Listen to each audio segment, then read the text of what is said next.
From $2 billion to import cement alone to exporting cement to 10 African countries. This is how Africa's richest man built a cement empire and changed the continent. My name is Tobi, Chuks, Africa's biggest brand storyteller. Let me show you how Dangote saw the opportunity and began to produce cement. In 2007, Aliko Dangote came out and said he was going to stop importing cement and producing it back home in Nigeria. Many people laughed. Today, he's the reason why he can build a home without breaking the bank. You see, in the early 2000s, Nigeria had a problem.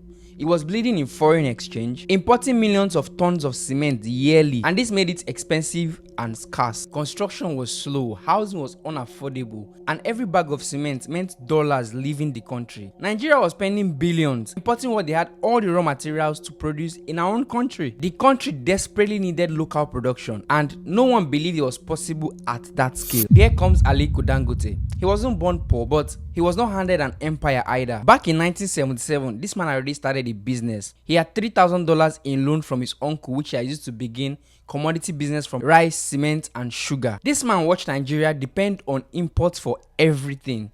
And that was when he began to notice that he's seeing an opportunity others are missing. Like, why are we buying what we can actually produce? In 2007, Dangote did the unthinkable.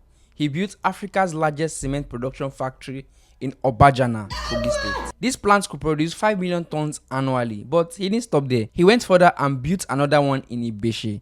Then he expanded. Senegal, South Africa, Ethiopia, all across Africa, he was building factories and producing locally in those countries. He cut price of cement and made cement very affordable. And suddenly, Dangote Cement was everywhere. But it was not always smooth sailing for him.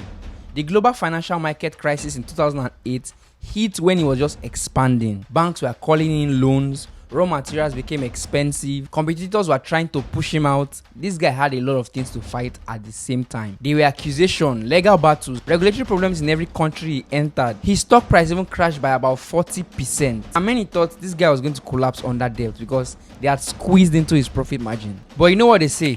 Tough times don't last, only tough people do. The breakthrough for him was backward integration and self-sufficiency. He built his own power plant, mined his own limestone quarry, and created his own distribution networks. He also bought ships to transport across Africa.